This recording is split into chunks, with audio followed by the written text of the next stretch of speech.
Everyone perceives cryptocurrencies as a means to become rich, as a possible investment option for their future. But if you really want to understand the world of crypto beyond Bitcoin, this is the episode for you. Sandeep Nailwal is the co founder of the token called Polygon, formerly known as MATIC, which has garnered international attention, which has been in the news because Mark Cuban also bought a huge amount of this token. Now, what is this token? Why is it valued so highly? What is the future of cryptocurrencies? What's the future of blockchain? How did Sandeep Nailwal and his team crack this formula of creating a very futuristic token that actually found real world application? This and more on this very special episode of the Ranveer Show. Remember to follow us on Spotify because TRS is now a Spotify exclusive. Every episode of TRS is available on Spotify 48 hours before it's available anywhere else in the world. We're always going to be talking about future tech. We're always going to be talking about subjects that will help you become more informed. This particular episode is very, very heavy. It's kind of engineering centric, but trust me, you've got to know about these topics if you yourself are heading into a successful 2020s and 2030s. This is the episode that will give you an edge. Enjoy Sandeep Nailwal on the Ranveer Show.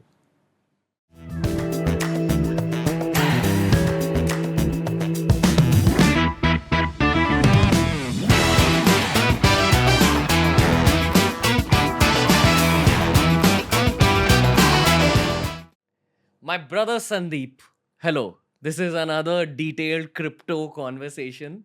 I am here just to learn from you. First, I want to tell you something I thought of about you.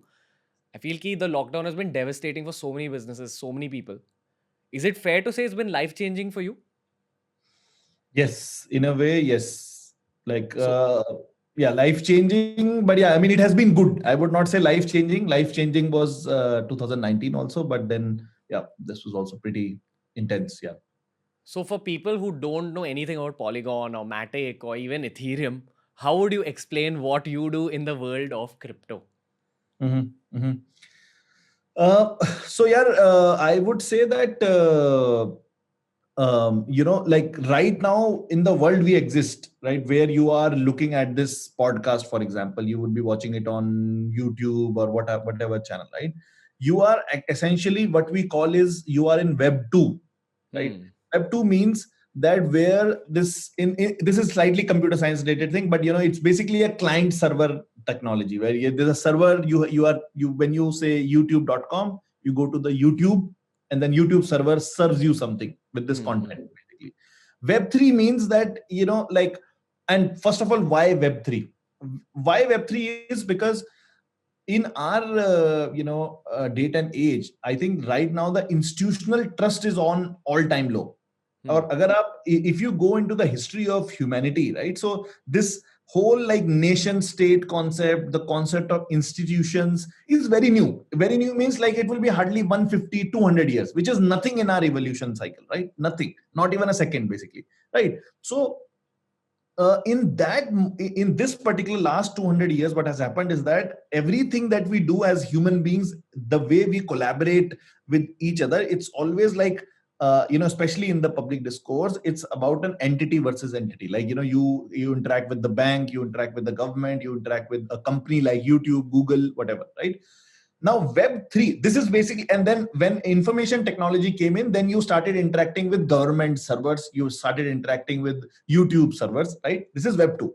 Now Web 3 is where like you, instead of you interacting with one single party owned system or network, you basically interact with a network which is owned by everyone, which is owned by Hmm. community. You can also be an owner of that network, and that is where this Web 3 things comes in. And Ethereum is basically a platform where you build these Web 3 applications, right? So Got it. instead of like you have a ICIC bank, here you have Compound or Aave, which is a Got bank. it. You Got it. deposit your money and all that. So yeah. So let me just summarize everything you said, and I'm going to reference my brother Sumit Gupta from CoinDCX. We had him on the show, and it was one of the most loved episodes, and I highly recommend that all the listeners also listen to that episode.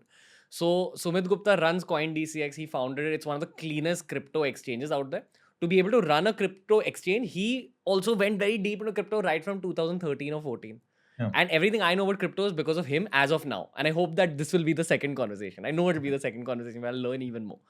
Sumit Gupta said Web 1 was a bunch of wires where you go to cartoonnetwork.com or espn.com or whatever. And you're just consuming data. You're taking the internet and putting it in your mind.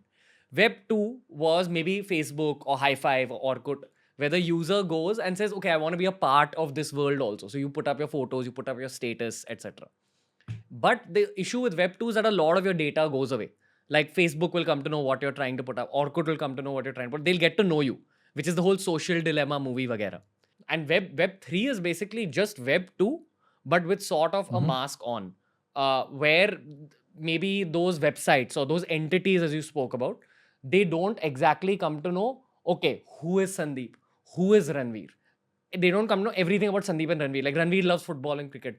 Sandeep loves crypto and tech. They don't know these things. Is it something like this? Am I right to say that? In some way, like, instead of you having a user ID Sandeep Nailwal @ or I having you ID Sandeep Nailwal @ gmail.com, I would have an address. But then that address is also trackable. Like the first phase of this Web3 is not exactly about, it's not exactly about privacy. Like privacy technologies, we are in the very early stage of those privacy technologies. This stage is about not trusting any third party. So what Sumit told you is basically the web ultimate Web3. So right now we are not there. Right now what you discuss is basically it's Web 3.0. Let me call it that. And that Web 3.0 talks about, especially about our financial institutions and some of the other spheres like, supply chains and whatnot. We can basically have, systems where as a user, you don't interact with any entity. You interact with the open network, which is owned by everyone. You can also own it. I would say that. Got it. As in, probably in Web 2, that one central entity is Facebook or one central entity is YouTube or Joby. Like there are entities owned by other human beings. Yes. Here, there is no central entity owned by a particular human being. The central entity exists within itself. Like imagine it as just a mountain, like non-living. Yes. You can think of like it lives and not controlled by any single party. It can be controlled by everyone around it. Everyone, like, who can vote and whatnot, and the whole community does something, but it is not controlled by one single entity. That is the Web 3.0. And here I will not even say that, don't think about even Facebook and YouTube. Think about your banks. Think about ICICI. Think about like, all these kind of government issuing notes and all that. Like, suddenly you can't have this thing that, okay, all 500 and 2000 nodes are banned, right? Those kind of things cannot happen in this space. So, but that's the first, like so what Sumit said is right, but that's the Web 3.10, right? We are at 3.0 right now. Got it. Bhai, so where does Ethereum lie in this Web 3.0? And what is Ethereum? Like, why was it built in the first place? How is Polygon related to Ethereum? And thirdly, how did you figure all this? But chalo, let's start with the basics. Let's get back to Ethereum. Yes. So let's first, like we understood about Web3, right? You interact with, and then right now also don't think about apps, think about your financial application like fintech and all that, right? When you interact with Paytm, you interact with all this like think about Paytm, Google Pay, they are managing your application, they know your data and whatnot, right? Now, once we know about this Web 3.0, let's talk about more specifics like, in finance also, for example, let's talk about the logic, because we are talking about we interacting with a network which is doing something, right? Doing something means executing some logic. Now, there can be two kinds of logic at this stage. One can be a simple logic, which is a simple currency. And that's why, like, when we say cryptocurrency, like everybody starts thinking about currency, but that's one particular part. And I'll explain more about that. Okay. So, the first logic is the simple payment logic, like where you are using, where A wants to pay to B. So my A minus 50, my balance minus 50, and your balance plus 50. This is simple logic, right? This is Bitcoin. Again, like a Web 3.0 decentralized network, but it does only this thing. Like plus minus few small things, but don't get into that. Largely only this thing. A plus 50, B minus 50. That's it. Now, somebody like Vitalik Buterin, who's the founder of Ethereum, he said that okay, like, Bitcoin is really great, but then it executes only one logic. Can I have a network like Bitcoin, but which can execute this logic that, okay, Sandeep promises to Ranveer that at the end of 3 months, I will pay you $200, right? And if you do this thing, then I'll pay you $500. Like if you publish or whatever, right? If you publish 10 podcasts in this 1 month, I'll give you $500, right? This is a complicated logic, right? This is Ethereum. So on Ethereum, you can execute complicated logic. On Bitcoin, you can execute only this currency plus minus A plus B minus, right? With Ethereum, you can execute this complex logic. Now, when you say complex logic, imagine like now immediately you'll think, okay, what all is possible? But one thing which is becoming really, really big, and you all have heard about DeFi, right? Or NFTs, right? So DeFi, what is DeFi? Simplest of the money Legos that we call, for example, for Compound or Aave, like these projects. What you do is that you simply go as a bank, you deposit your money over there. They lend it out to other people, like other people can come and borrow from it. And then they get the interest. And you as a party, because you were a lender, you get the interest. This is exactly what banks does. But on Ethereum, somebody replicated this entire logic in his decentralized way. And now you have an online bank, which is not controlled by anyone, and people can use it. So, got it. So, okay, again, let me just bring a real world analogy to it. Bitcoin was built on the logic of I have a wallet, I'm taking 10 rupees out, giving it to you. And that's the tech version of transferring money from Ranveer to Sandeep. yeah. Ethereum was the other stuff in the finance world. Your wallet and the money within it is also a small part of the finance world, but also banks exist in the finance world. Also, big things like loans exist. Also, insurance exists. Now, these are complicated financial techniques. And Yes. Ethereum is, can you say it's a coding language? Can you say it's a system which allows you to replicate real world big financial structures in the tech world, in the world of the internet? Yes. So Ethereum is that platform where there is a programming language, coding language, which is called Solidity. You write this logic and put it on this platform, and then this platform in a decentralized way executes it. So, compared to traditional coding languages like your Java or C++, this one has the advantage of working based on blockchain and working based on Web 3.0 rather than Web 2.0. Yes, and you can understand it even more simply that, in the Web 2 world, when you create JavaScript and whatnot, it runs on somebody's server. It runs on YouTube server. It runs on Facebook server. Here, it runs on a publicly owned platform, which is Ethereum. Got it. So it's taking power away from a few men in one room and giving power, like just kind of dispersing power. Yeah. So for some people who understand some bit of computer technology, you can now generalize it that Web 2 was a centralized execution environment where you are executing. See, code is actually logic only, right? Centralized execution environment. Web 3 is decentralized execution environment, like code logic or business logic execution environment. That's it. That's the difference. Got it. Why are Forbes and Business Insider and these people writing articles about you and what you have done? Just introduce your own story a little bit, bro. Because now I feel you've given context about the theory. How did you figure all this? You weren't born with a silver spoon. You also have a humble beginning, and you've kind of grown and taken Indian crypto to the world in many ways. Again, I'm referencing Sumit from CoinDCX. He's also got a beautiful story. And I feel all you crypto guys, now you're a very hatke guys in terms of you look at the life in a very different way after studying a little bit. So, bro, what's your story? So yeah, I was born in a small town in Nainital district of Uttarakhand, Ramnagar, which is the base city for Corbett National Park. And my Dadaji and my Nanaji actually met. Because they were house servants at a person named SP Jain, who's like a very big guy. He has a big MBA college in his name also, and and then they were house servants and they met because one was preparing chapatis and other one was serving it and all that. So from there, that's where my my families, my mom and dad met and all that. So I got born in a very humble beginnings, and then my just like almost all of the Uttarakhand does, they like most of the people migrate to Delhi and all that to find these clerical and label jobs and all that. And my dad was also doing a clerical job at some company, and then after that he was a travel agent. He was the guy who you go when you don't have your tatkal ticket. If it doesn't get booked, you go to some guy and he stands in the line for you, and then that kind of stuff. So, but luckily I was good in studies. And where we used to live in that, it was like a small Uttarakhand community somewhere. So we had some people who lived just across the road to us, and there my, like, I can call him my chacha or whatnot, right, in a very distant sense. But he was the I think 1987 1988 all India topper or something in CBSC. So like that was a kind of a milestone. My mom always like promoted me that you have to be the rank one in the class and whatnot.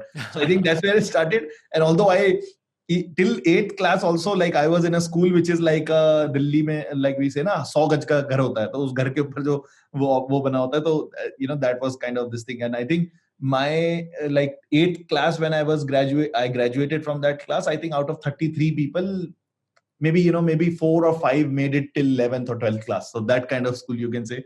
And it was very difficult, like that English and all those things, like it was scary, but I was good. So my family like loaned some money and put me in a private school. At least, like, it's still like not high fancy private school, but 9th and 10th I was in a private school. So it was very scary and all that. So somehow survived and did well in that school also. And then did into engineering.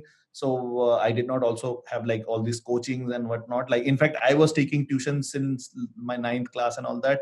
So and I think that I was not that brilliant enough, and going into IIT was my biggest goal. And my chacha, what I was saying, he was a IIT, and then he went to IIMs and whatnot. So but then somehow I did my engineering from Delhi and all that, and then I did a software engineering job for 1 or 2 years, and I was good at that. Back in the third year of my engineering only, we were building some project for our university. Like their result used to come in PDF, so we kind of converted into a database where you can query about it and all that. So that was seen by our chairman of the college, and he was like a BJP guy or something. So he realized that he wanted something to do with it, like the voters data of all the Delhi, and kind of. So we did some really cool work over there. That's a long story. But then that was the first flare of entrepreneurship I got from there, and I realized that that I want to do something like this. And even like even with all those things, like I actually had a wait list in kind of IITs, and I was getting that TS Chanakya, like marine engineering, or it's called marine engineering, I think, the this thing. But I was like, no, that time I think it was 2004-5, and then Facebook was going big, right? So I wanted to like, I have to build my own Facebook like someday, like that stupid kind of thought. But the idea was this. So I left that could have been a very high paying environment, and then I joined this normal college in Delhi because I wanted to do computer engineering and do something. So I was decent in computer engineering. And then I did my small MBA and whatnot from NITI Mumbai after my like 2 years of work. And then I joined Deloitte, and then in 7-8 months I realized this is not cut out for me. And that was the time of maximum stress for me, because I had to take like huge risks, because I have to take care of my family, my sister, बहन की शादी करानी and all that stuff. So but then many people knew me that that this guy is good and all that. So and a good thing that happened with me is that my wife, now my wife, that time used to be my girlfriend, so she helped me a lot. Like, she was like, it's fine, like we can live in the rented apartment, it's fine, like and I have some, because she's also from my college, so she had decent salary, and she was like, you take your risk. And I think I won't be here if it was not for her. Like I still remember that day, like we were walking, and she said that do this and all that, and I said, okay, now I need to take this risk and make sure that I am worth it. So then I started this Scope Weaver, which is a B2B marketplace, and raised some small seed money. It did well. Like, I did like that much hard work. Like, I don't know, but I'm generally hardworking, but that was like, I remember that distinctly. I used to do a lot of hard work, and I set that up as a business. It was making good money. And this is one part where I think that I did well, is that I did not settle for that small this thing. I started making like 2-3 lakh rupees a month and all that. In India, it's a fairly good salary. 3-4 lakh rupees is not bad. And then I was like, no, but this is not growing as I would have liked. So I started looking out for these high tech technologies, and this is the point where I first started reading about artificial intelligence. What year is this, bro? Like, when did you This is begin? 2015. Okay. 2015, 16, yeah. So I then started reading about artificial intelligence a bit, and then realized it's too much of mathematics for me, and I'm not cut out for it. Then I started reading, like I thought blockchain was getting really popular, like Bitcoin was in boom cycle at that point. And then I started reading Mastering Bitcoin. I absolutely recommend everyone to read that, because that's when you know the history of this, how this whole thing started, right? So I started reading it, and then fourth or fifth chapter in, I realized that, oh, dude, this is something really, really big. Like this is going to be big. And then, I immediately decided, I told my girlfriend also that, I want to stop this startup, and then, want to take some time off, and then, understand, and then go back to programming, because I had stopped programming for like five years by that time. So I then went back to programming again, went back to like $25,000, 25,000 rupees a month kind of salary. And, just kind of loaned stuff and all that. But 3 months I was able to boot myself up. And then I thought that best way for me is to earn some money by doing some consulting and, learning blockchain on a more productionized level. At the same time, I became very much active in the communities, and I used to solve like some technical queries of people and whatnot. And that's where I, met my other co-founder, Jayanti, like who's a phenomenal guy. Like he's a very good like programmer and whatnot. And he has good business sense also. So he's like a hardcore programmer. So he was working on this research group, open research group. Like he started contributing over there, which is basically was acting on or working on scaling Ethereum, right? And I was building some consulting D apps applications for the clients, and I was very aware that Ethereum can't handle it, because we'll maybe go more into that why Polygon is required on top of Ethereum. But then the bigger issue is scalability issue, that it can't scale, these applications can't. Hold on, bro. I gotta again dumb it down a little bit just to get it straight. So But at I'll this come back to stage, that. I'll come back okay, to that, like in a specific. Right now I'm just saying that simply understand that Polygon solves scaling issue for Ethereum, and we'll come deep got it. into that. I mean, but still, I think the listeners are like complete amateurs. Let's just assume that. So considering that you already explained Ethereum, Ethereum is a technology. It's sort of a coding language. The world of Ethereum contains a coding language called Solidarity. You read Solid. about Bitcoin. You read about crypto. You understood it's the next big boom, and then you found loopholes in Solidarity, or you found loopholes in Ethereum, which you realized can be like Yeah. So fixed. not loophole, limitations. Like that was inherently very unscalable, because go back to my original statement. I was saying that here you are running a logic where it is run by multiple people, right? So let's say you had to execute 3 lines of code instead of one person executing it, which is right now in Web 2. That's what happened. Like YouTube or Facebook executes it, right? Here hundreds and hundreds of people are executing that same 3 lines. So imagine where you had to consume 3 computer cycles, CPU cycles. Here you are consuming 3,000 CPU cycles. So definitely this will be less scalable, right? So how do you, and then this can only take hardly 100,000 users. Beyond that, and 100,000 is nothing. Like if you talk about games, for example, a very mildly successful game has like few million users, right? Here we are saying the whole Ethereum computer, which is going to change the world and bring this 3-5, it is going to have only 100,000 users. It will be able to support. So that's why the scalability is required. And Polygon is basically a layer 2 scaling platform around Ethereum. So think of it, Ethereum at the core, but around it, we create a layer 2 network, which is like self-explanatory by the name. So instead of you running application directly on Ethereum, you run applications on Polygon. And then Polygon, in a decentralized way again, commits or kind of creates cryptographic proofs of whatever you are doing and puts it back on Ethereum in one transaction. So you can do 1,000 transactions, and then on Ethereum it goes at one transaction in a cryptographic proof. That's the core idea about Polygon. And then there are a lot of other nuances, but yeah. Got it. Firstly, bro, inspirational story. I loved your story about your past. Secondly, I love the fact that you self-taught yourself crypto. Like you knew you're a good student, you knew you're a good learner, and then it was just effort. And thirdly, you use the basic business logic of how can we improve this, how can we kind of level it up a little bit, created a product. Now, correct me if I'm wrong. Anyone tomorrow, some kid sitting in the next building can create their own cryptocurrency. It's easy to create a cryptocurrency. it's Yeah. difficult to create value within that cryptocurrency. And here's another thing. I keep bringing up Sumit Gupta. He's a brother to me. But he told me that any cryptocurrency needs to be based on a particular product. If it's based on a good product, then the cryptocurrency ka value goes up because that product gets more users. Yes. So was that the plan with Polygon always? That okay, y'all have created this new Yeah. product in the world of Ethereum, and now there's a cryptocurrency associated with the product you've built because it's in the world of Web 3.0 or blockchain or crypto.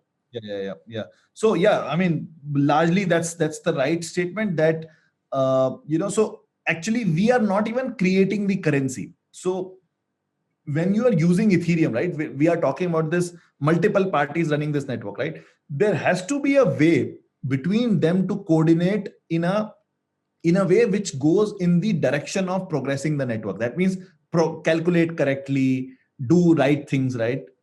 So on that Ethereum or any of these platforms, there needs to be a native token, which is Ethereum. In case of Ethereum, for Bitcoin it's actually Bitcoin. That token is actually, especially in the case of Ethereum, that token is not built to be a cryptocurrency. That token is basically a token to use amongst the players in order to coordinate with each other. It's called consensus, right? Similarly, with Polygon, we actually say that this is not a currency. Like, please don't use it as a currency. This is basically our token, which is like the MATIC token, is basically a way. It's basically a security deposit.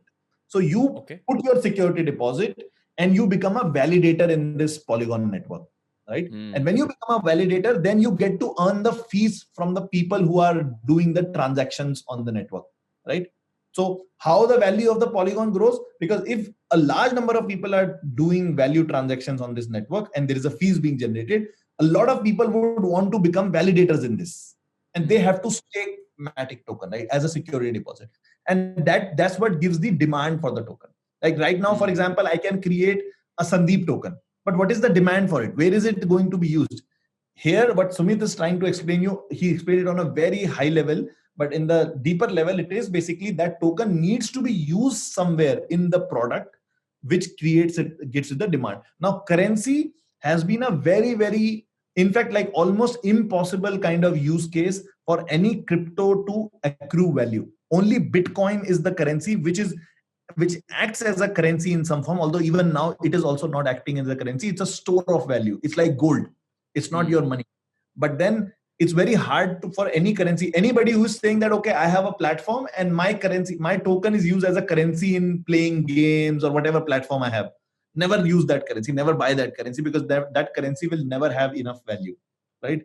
Unless some token is being used in a way where people need to hold that token in order to participate in the network, right? Or in order to govern the network or whatever, right? These kind of scenarios are there. Then that currency will not have, without these kind of actual uses of that currency, that token will not have any value in the longer run. Got it. It's a little rude and direct question, but why is Polygon, why is there that $1 billion word associated with it? Like, what is the use case? What is the actual value of it? Can you just explain to an average consumer? Correct. So so for example, Ethereum, if you take, Ethereum has a market cap of around 300, right? And Polygon, already in its nascent stage, is helping Ethereum by doing, like, people are now doing total 7 million transactions a day compared to Ethereum's 1.7. And these are still very nascent days. Ethereum is present for last 6-7 years now, right? So why the valuation of Polygon is going up is that people know that, okay, there is activity here, right? Why the VCs have, let's say, why VCs started giving value to Facebook, right? And Facebook started raising money in like multiple chunks, multiple $billion valuations.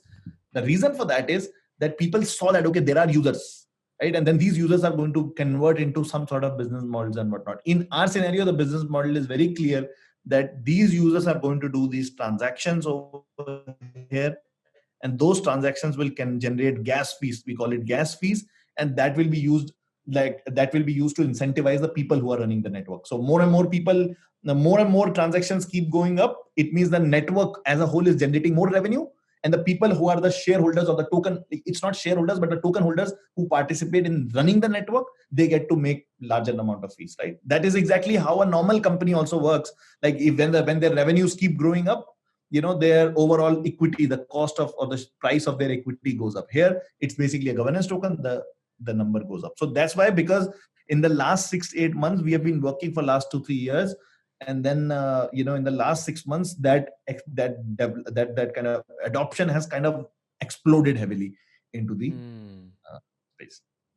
Got it. So you've built out a product in the world of coding. The more the users, the more the people who are using your product, the higher the valuation of it.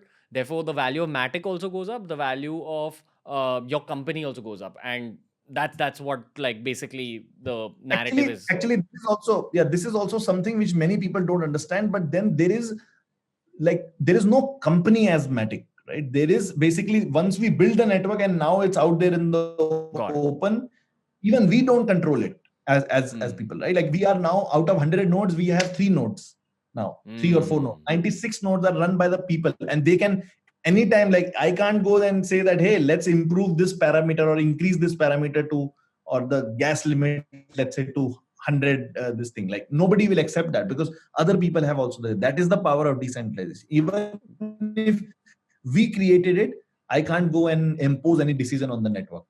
That's the strength of this. So there is no company as such. This network as a whole has value, and like we also own those tokens, so those tokens value is going up, so our value is also like going up that way. It's like Mark Zuckerberg owning 7 to 10% stake in Facebook. As the value of Facebook keeps going up, his value as a person keeps going up. You own pieces of the network you've created. Most of the network is owned in the public domain. But because there's such a demand for your work, each price of each of those tokens is also going up. Therefore, your value keeps going up. Everyone's value keeps going up. Numbers we hold, like that value is going up, like as co-founders, right? So could you just like elaborate a little bit on your own crypto portfolio? Yeah.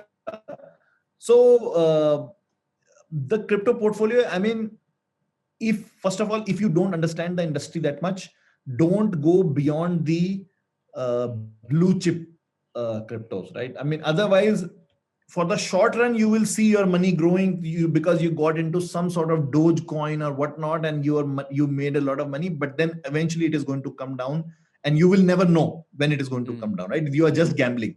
But if you are going via the like, if you actually want to create a investment portfolio in this industry, which I believe is very, very important, your 10%, 5-10%, and again, not financial advice, but I believe, as per what I have read from the bigger financial whizzes in the world, that some percentage of your portfolio can be in crypto. It's a very high growing asset class, and there I would say that if you are not very deep into the industry and you don't understand the new coins that are coming up and whatnot, don't go beyond, let's say, the top 5-6 coins, like where I can say that Bitcoin, Ethereum, maybe now Polygon is also a blue chip, I would say.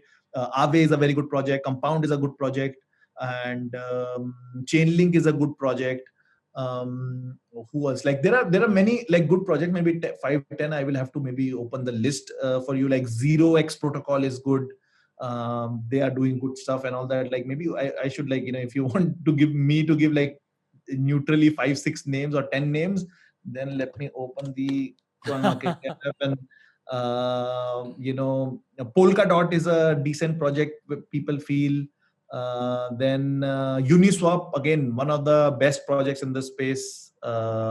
Then again, Solana. All these are Ethereum competitors. I don't endorse them, and I don't believe in them at all. But then people believe that they are doing good work. But mainly you're saying park your portfolio in Bitcoin, Ethereum, yes, and Polygon. Yes.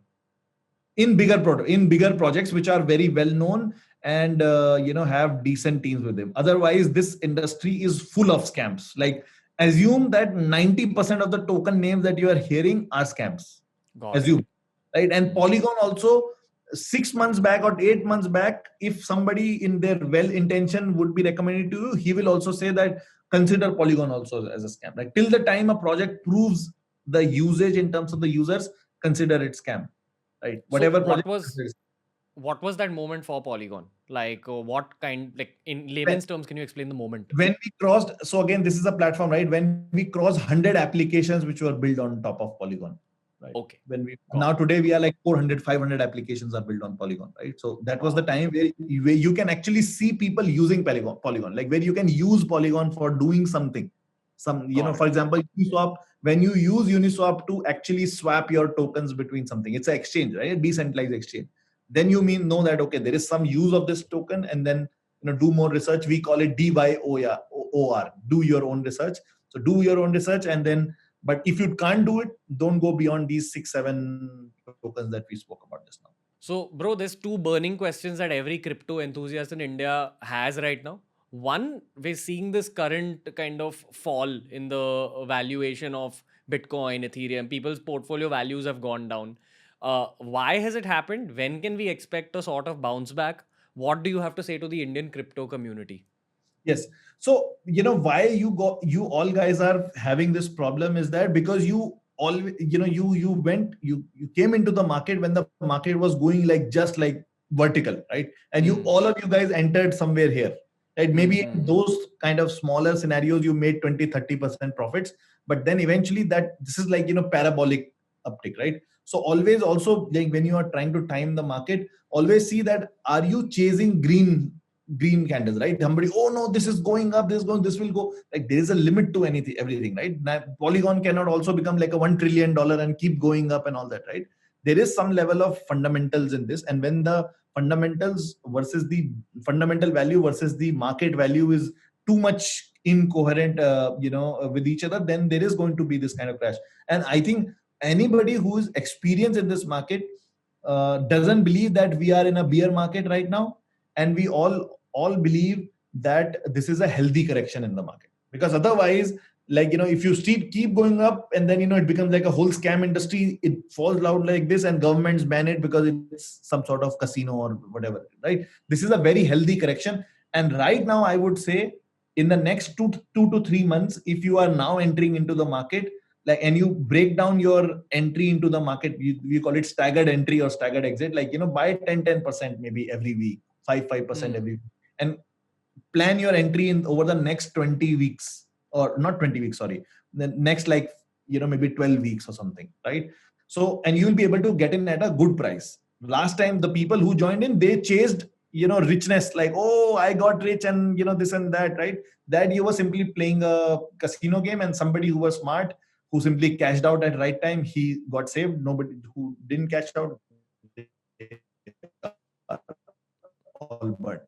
So now is the time to get into this industry, where like BTC is around 30,000, maybe it will go to 25,000. Don't really worry about it. Like, keep getting small thing into the entry, because we have product market fit. Like Bitcoin is being accepted, as companies are buying Bitcoin as their treasuries. Ethereum is being used for NFTs, DeFi, like, these banks are being created, multi-billion-dollar banks on this thing. There is no way the industry is going anywhere. Like, it's there's only one way, which is positivity and positive direction. So yeah, be a long-term investor, don't be a trader. Got it. So you just gradually keep investing your money, ideally when the price is low, and hold on to it, because that portfolio will swell up a lot over time. Over time, yes. And especially if you are invested in good coins, let's say Bitcoin, Ethereum, Polygon, when they are going down right now, don't like panic sell them. Like, the worst scenario is you bought high and you sell low, right? Right now, if you have it, you already are 20-30% loss. Hold it simply here, right? This is very normal cycle in the market. It happens all the time. Like, markets crash 40, 50, 60% all the time here, because these are very immature markets. Got it. What can a crypto aficionado, someone who has a good amount of money in their crypto portfolio, what can they expect that portfolio to be in 10, 20 years, according to you? I know that's a very raw question and you can't exactly pinpoint, but if you can give sort of an outlook about how you look at your own portfolio and how it will perform in the next 10, 20 years. I mean, if you are see, 10-20 years, nobody can say, because it's a very, like, we always joke about that 3 months is like a year in crypto. 3 months, like 3 months back, we were somewhere else, like we were in the boom market, and then today we are like, oh, where is going and all that. 3 months. So I can't say in 3 months, but in 20 years, but I can talk to you about maybe in next 1 year, right?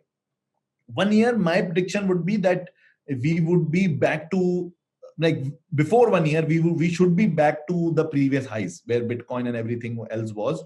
We should be back to the previous highs, and then we have to see that what kind of larger triggers happen on the global scale. Like, is US government is going to allow a exchange traded portfolio, and what kind of dex, like how Ethereum grows and scales and things like that. Especially in mid of July, there is a big upgrade that is going to go into the Ethereum mainnet, EIP 1559. So watch out for that, right? That can be a big catalyst for the whole industry and can pull the whole industry into a different direction.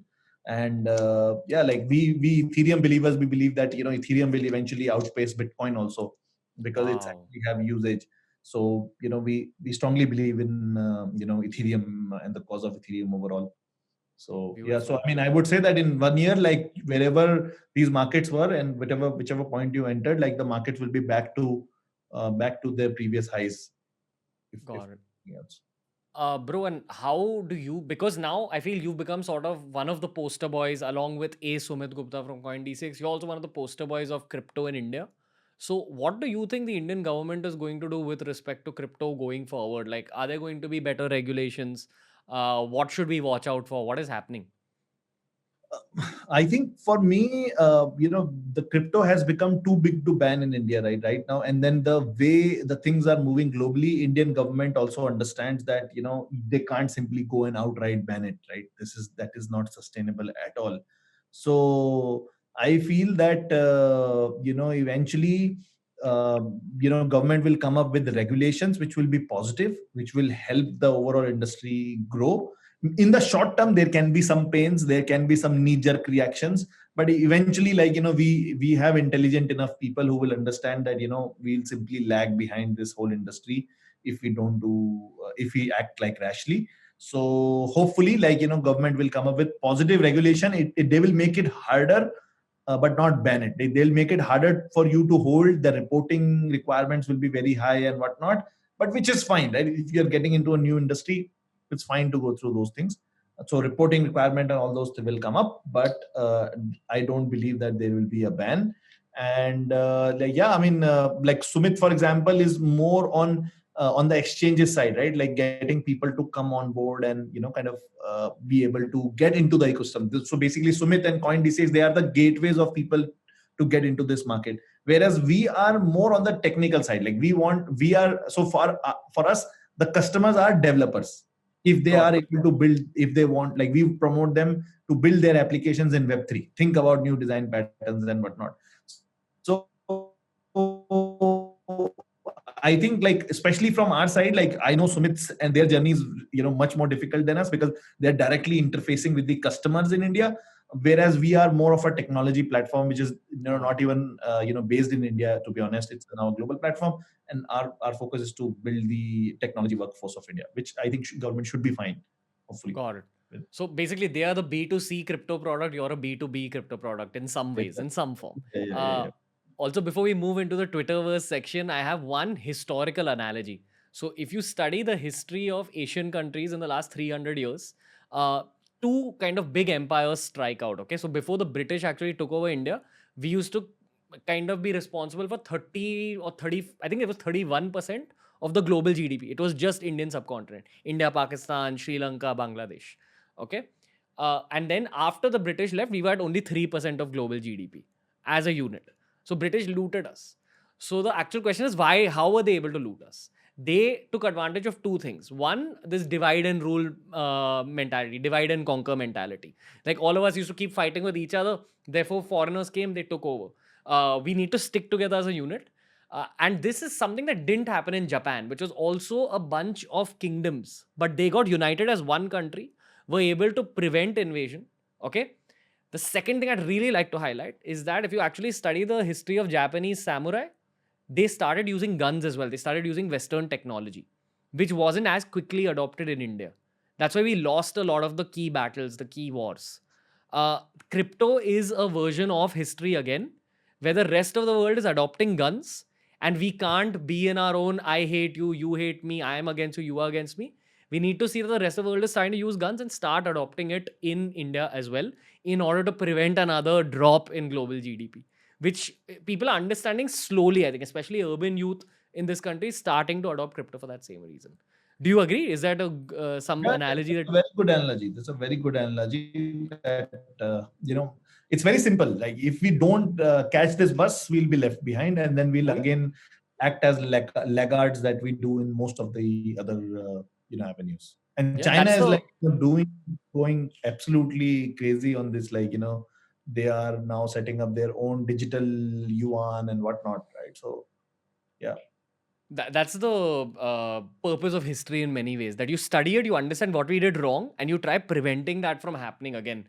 So just to the general Indian audience, I really feel people need to back crypto in at least some form. Even if you're skeptical, just hold on to some crypto, understand it. At least when you begin understanding, that's where things start changing. Don't be blocked out to it. That's probably what I'd like to highlight. Okay. So, Sandeep bhai, this is our Twitterverse section. You know that Indian Twitter is very big on crypto. So think of this as rapid fire. Ya jo bhi answered however you want. I'll also ask you some follow-up questions if I find something interesting. Okay. Are you ready, bhai? Yes. Okay. Vidhata Chaurasya asks, will crypto replace centralized currencies or not? Um, the crypto market seems to be too volatile. Do you think cryptocurrencies will become stable and non-volatile in the future? Yes, definitely. Like, it's a question of when, not if. And if you go to any industry before that, like, whether it's the dot-com boom bubble of 2000s or a gold rush of 1950s and whatnot, gold and these precious metals were also like this, like their prices were like crazy. But at one point in time, they settled, right? We are in a very early market. You are still very early. If you are getting BTC below $100,000, you are very, very early. Consider yourself lucky. Got it. So the answer is that long term, it's a safe Yes, investment. yes, yes. Okay. Don't look at how much it's like going up and down right now. Okay. But also keep in mind, go with the blue chip tokens, which are Yes, probably yes. Bitcoin, Don't go into Ethereum. what we call shit coins. Don't go into shit coins. Lovely. Okay. Um okay. Tej Pratap Singh asks a question about Bitcoin or crypto mining. Again, Sumit Bhai of CoinDCX spoke about Bitcoin mining on that episode in detail. But is there mining related to Ethereum and Polygon as well? And what is the version of mining you guys have? Yeah, so we are proof of stake. So, in a way where you can actually become a validator or a miner by just using your laptop. Whereas Bitcoin's mining is very compute intensive. So that's why you have to have like huge machines and, like warehouses and warehouses of this. And that's why, like, many countries are like against it. With Ethereum is right now also proof of work, but then within 6 to 8 months it is expected to go into proof of stake, and when it goes to proof of stake, that might also be the time when it will kind of surpass probably Bitcoin as the main currency. Yeah. God, that's also the big criticism with Bitcoin, right? That the mining kind of creates a lot of carbon emission and it's not good for the environment. So Yeah, that's the core logic behind why Ethereum will surpass Bitcoin. that is One of the also logic. one of the reasons. The other part is Bitcoin, as I said, that only a minus b, a minus 50 and b plus 50, right? But Ethereum does much more than that, and Ethereum can also do a plus 50 and a minus 50, right? So Got it. that's why we believe that Ethereum has bigger and larger use case at the end. Got it. Okay. Jai Kumar Mangnani asks, how will the Polygon network work in 2030 according to you? So Polygon network will become the business layer where you run your businesses, and then Ethereum will be at the center as the execution layer. And then by 2030, we believe, like, we want, or we hope that there will be hundreds of millions or maybe billion users using Polygon technology without knowing that they are using technology, without knowing that they are using Polygon. Like, for example, right now you don't know that you are using a transatlantic or trans-Pacific optical fiber layer, which is connecting India from Mumbai to let's say Los Angeles, right? You don't know. So that's why like this is a infrastructure technology. Right now we are in a very early stage, like where British Telecom or Airtel in India was like those big things and whatnot. But then now you don't talk about them. You talk about what is the application you're using. You're using Facebook, YouTube, whatever, right? Or Instagram. That we believe that in 2030 you should not know that you are using Polygon. Polygon should become omnipresent but Wow. invisible Like as a backend. like what Java was in the 1980s or 90s, sort of. Yeah. So as a user, you don't know what is Java and whatnot, right? Or yeah, I mean, for example, when you use your laptop, you use Apple. You don't know, like you don't. Although Intel does a lot of marketing, but you don't know that you are using Intel inside, right? I mean, you know that okay, I have a Windows laptop, or I have a HP laptop, or whatever, right? So yeah, that's the goal. Got it. This is the new kind of tech boom that's happening.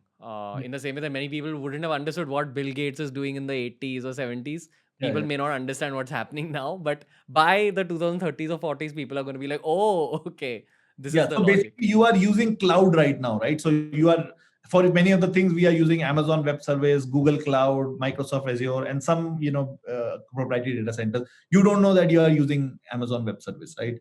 Similarly, we want to become like that. Like you don't know you are using Polygon. Got it, brother. Um, okay, it's a hard question. Okay, Komal Salgaonkar asks, what is the better option for a student? Should they invest in cryptocurrencies or stocks at the beginner stage? So assume they have 5,000 rupees. How would you divide it? 500% cryptocurrency. Wow. It's a easy answer. It's a very easy answer. And as a student, you should also learn to code, like whatever, like whether you're an art student, learn something about coding and start learning about decentralized world or Web3 right now, because when it really becomes big, then you will be illiterate in that world and start understanding more about it. And Web3 is, when I said that these networks are run by community, right now the biggest aspect is get onto Twitter, be a part of those communities on Discord, on Telegram, and where not, and see how the decisions are being made, because those decisions are going to change how you are going to use global financial system in 5 years from now. So understand more, learn more about this technology. If you are computer science, highly recommend venturing into this space. Very, very, very rewarding, like especially for a student, for your placements and jobs and whatnot. I can tell you, bro, like, I am like daily, like the kind of salaries freshers ask from me, because it's a global world, right? So the same fresher can get a job from a Silicon Valley, San Francisco based company, and it is in dollars, right? So the amount of salaries I am asked by the just guy who's not even, graduated, or we call it passed out of the college, is like insane. Like those kind of salaries actually make news when some IITians get it. Here it's like very common, very, very common. Everybody Uh, in, yeah, like, yeah, Crazy, bro. I crazy. mean, when okay, now someone like me who is a media person, a creator, but I'm fascinated by crypto, and a part of my portfolio is in crypto. When you're saying get deeper into it, now I personally don't have time to learn coding from scratch. Yes. So would your advice to me be just be informed about what's happening in the crypto Community world? member. You should be a very strong community member in Polygon, in Uniswap. You should be a voice. And somebody was even saying that although the figures can be off, but there's something called protocol politician. As I was telling you, that these nation states and concepts are also like 200 years old. Who knows that in the coming days, when the whole societies are being converted into cloud societies, right, where we all live on the cloud, these communities are going to become big, and people are like, there are already like people who are leaders in those communities. They get paid in hundreds of thousands of dollars just because they are the community leaders over there, right? So protocol politician is a post, and somebody actually made a very bullish statement that in 10 years we'll see a protocol politician salary of $1 billion a year, right? That's an How do over. I how do I begin? Just, you are on Twitter, right? Go to these projects that I talked about, like these DeFi projects, Aave, Compound, Polygon, Polygon, Uniswap, whatnot. Follow their Twitter, see where their communities are, and their Discord channels are and all that, and get involved there. You will see that if you go to Uniswap or SushiSwap or anything, you will see that community actually has a voice. Like if project is doing something, you can say that, hey, this is bull crap. Like, I don't agree with this and all that, and people like start following you. And if you have a logical statement, some people will be against you and whatnot, but overall you will become a very important voice in the community. And community is really cool here. Like, you can even ping, let's say, Uniswap founder. If you have a legit point to make, you can say that, dude, this is not good, tag him on the group. So become involved over there, become a community leader. You have, like, for people like you, I think you have a big space. And we don't have, this is like this thing, we don't have a community leader from India that way. Like, nobody is like, well known in the community who has like hundreds of thousands of followers, who's well known in the decentralized community. Just spend your time as community member. Who would be the closest to that right now of all the people, of potential people? Nobody. Okay. Nobody. Few people from Polygon team would be bit known, but again, nobody.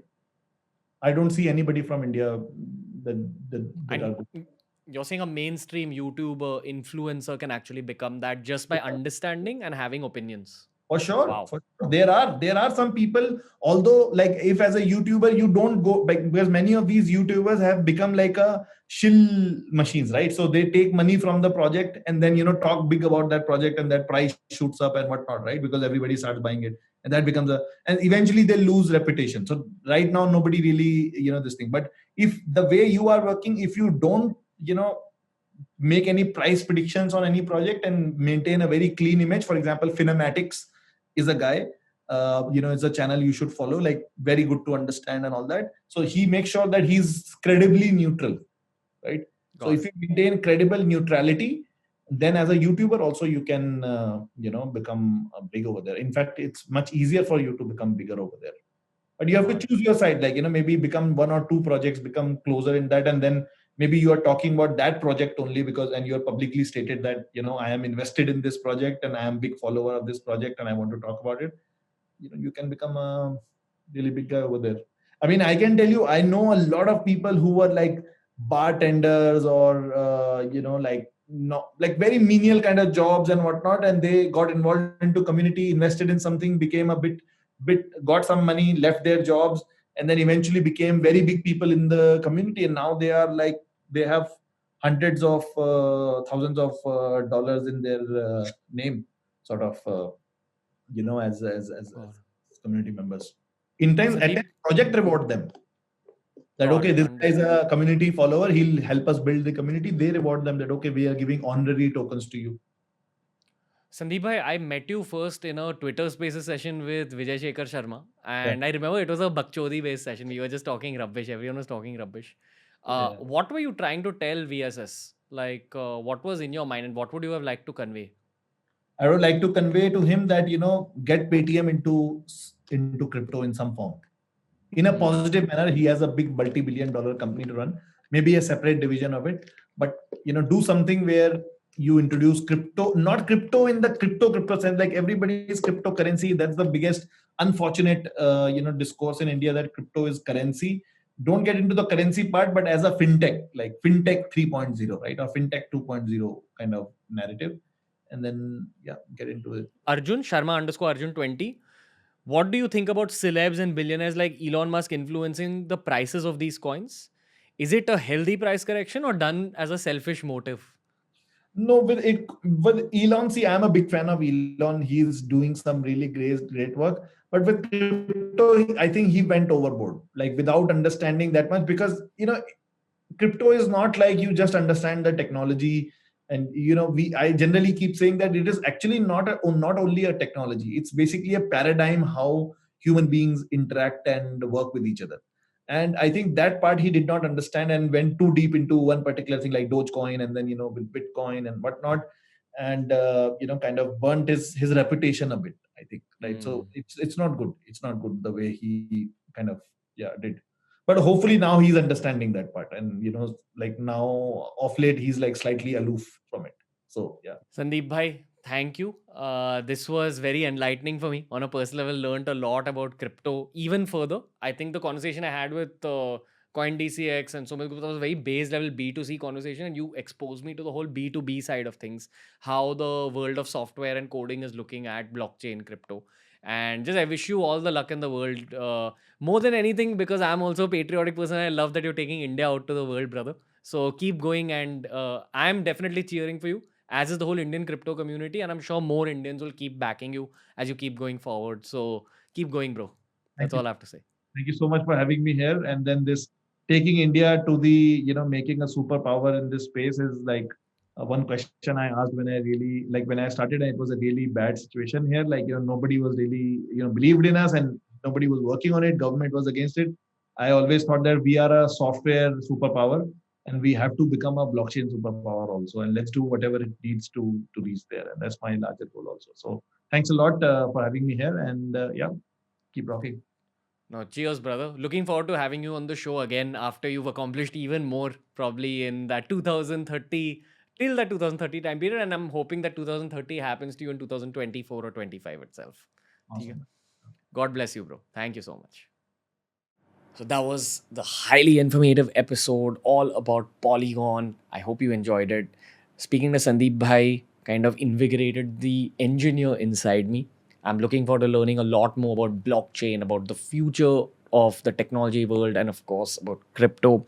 Lots more crypto conversations coming up, lots more future tech conversations coming up.